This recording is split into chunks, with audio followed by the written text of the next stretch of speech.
Que la paz de Jesucristo sea contigo, te habla Lorel Quiles y esto es Adoración Backstage.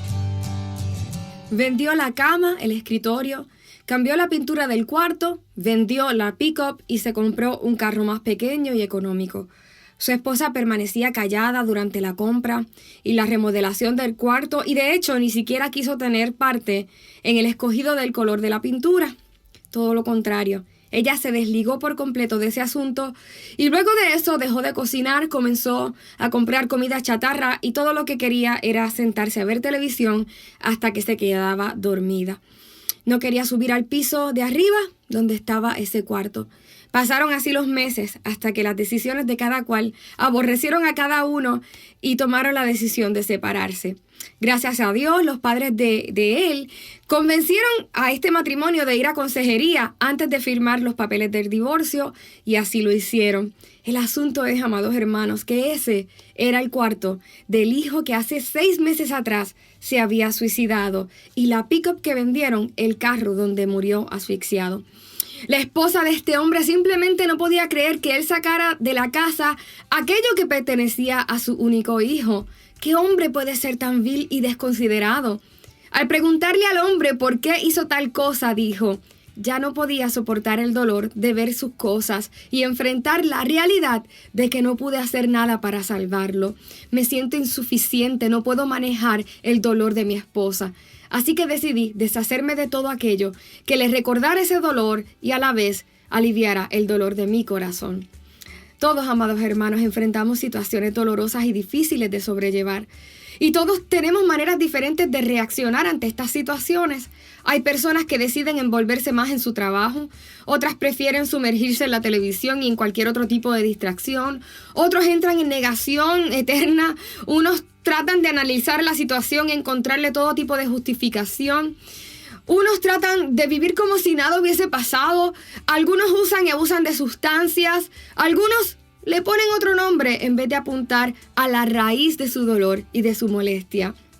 Yo recuerdo cuando apenas nos mudamos a los Estados Unidos, yo estaba embarazada y mi esposo trabajaba a turnos. Pues yo llegué a molestarme con él porque no tenía tal cosa en la alacena, porque yo estaba encargada de todo en la casa y estaba embarazada, imagínense, me cansaba mucho. Fíjense, él me había dicho que descansara y de hecho me había dicho no te preocupes mi amor, cuando yo llegue lo que tú no hayas podido hacer lo hago yo, pero tú descansa. Sin embargo, yo me molestaba y le peleaba supuestamente por esas cosas. La realidad era que yo le peleaba no porque tenía que hacer esas cosas en la casa. Mi fuente de dolor y mi crisis era la soledad. Era que yo lo extrañaba, pero irónicamente le peleaba a él mismo. Y así a veces hacemos tú y yo con nuestro dolor. Le damos otro nombre y ocultamos las verdaderas razones por las cuales reaccionamos como reaccionamos. Esta semana, dentro del grupo pequeño que mi esposo y yo dirigimos en nuestra casa, tenemos un grupo pequeño en nuestra casa, estuvimos hablando sobre la manera en que Jesús manejó su angustia en Getsemaní. Sí, también Jesús tuvo que manejar un momento de extremo dolor.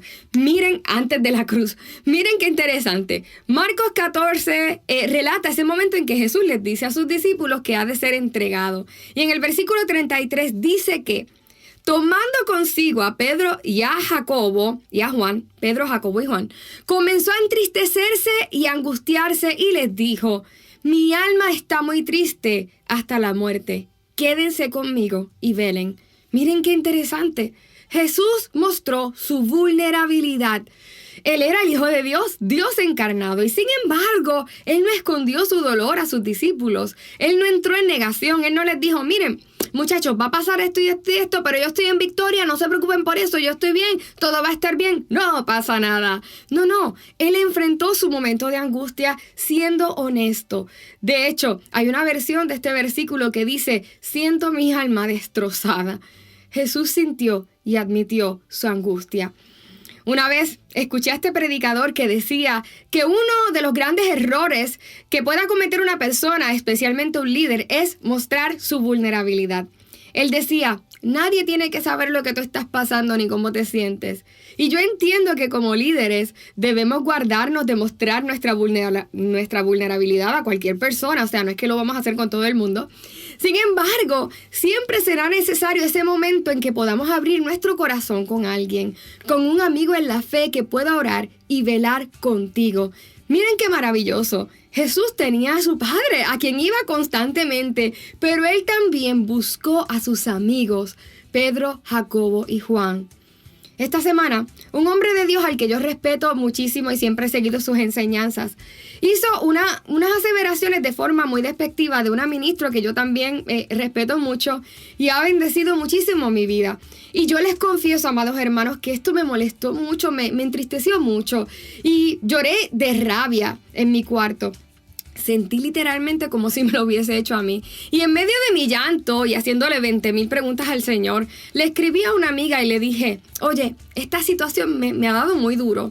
No sé cómo manejarlo. A lo que ella me respondió, pues vamos a orar, Lorel, y vamos a perdonarlo. Vamos a orar para que Dios lo bendiga y le siga dando sabiduría y quizás entre en razón. Al instante yo como que tambaleé de esto de perdonarlo así, pero lo tuve que hacer porque es lo que ordena la Biblia. Pero esta amiga me lo recordó. Tal vez tu área de angustia es con tu familia. Eres un ministro, pero tu casa se te cae encima. Mira, quizás sea tiempo de decir, la verdad, yo no sé manejar esto. La iglesia, la familia está haciendo demasiado para mí. Mis hijos no quieren ir a la iglesia. No sé cómo manejar que me rechazaran en la audición, en el trabajo. No sé cómo manejar que mis amigas se estén casando y yo no. Miren, amados, nosotros no tenemos que trabajar todos solos. Mi esposo y yo, por ejemplo, tenemos consejeros y terapistas que a veces nos ayudan a manejar asuntos con nuestras hijas. Tratamos de ser lo mejor que podamos como padres, pero hay momentos en los que hemos tenido que decir, ayúdame, no sé cómo manejar esta situación. Estoy demasiado angustiada. Muchas personas no entienden la importancia de congregarse. Yo siempre hablo de esto. Porque quizás piensan que el objeto de congregarse es ir al culto, cantar 4 canciones, escuchar un mensaje y listo. Pero no, ese no es el objetivo en la mente de Dios. Es que cuando tú te sientas paralizado en tu dolor o en tu lucha, tengas un grupo de amigos que logren orar y velar contigo. Amigos que te den quizás un consejo que no quieras escuchar, pero sea necesario. Amigos que no necesariamente saben más que tú en muchas áreas, pero simplemente están ahí y te abrazan en tu dolor.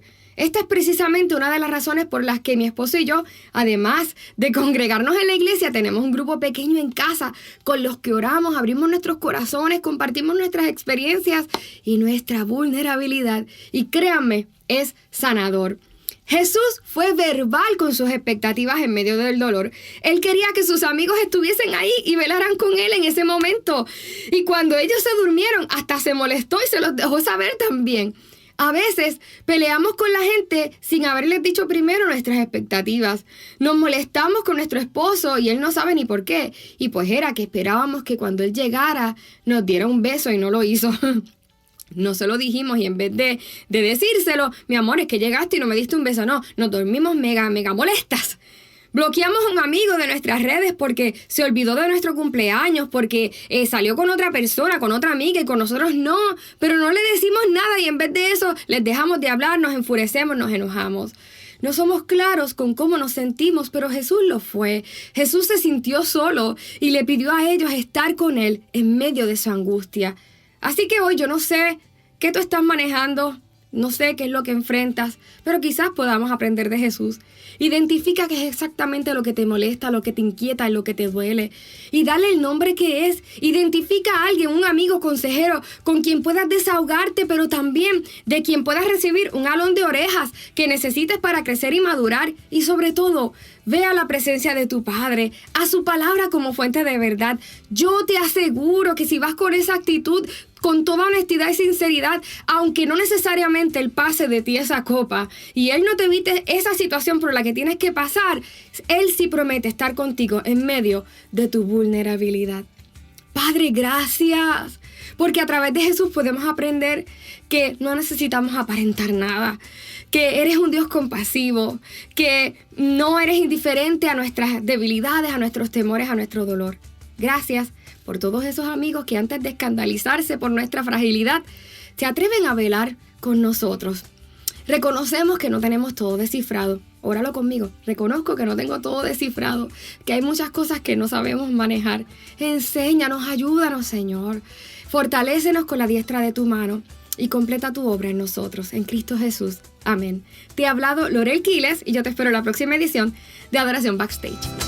Suscríbete a nuestro canal en YouTube y no te pierdas ni una sola edición de Adoración Backstage.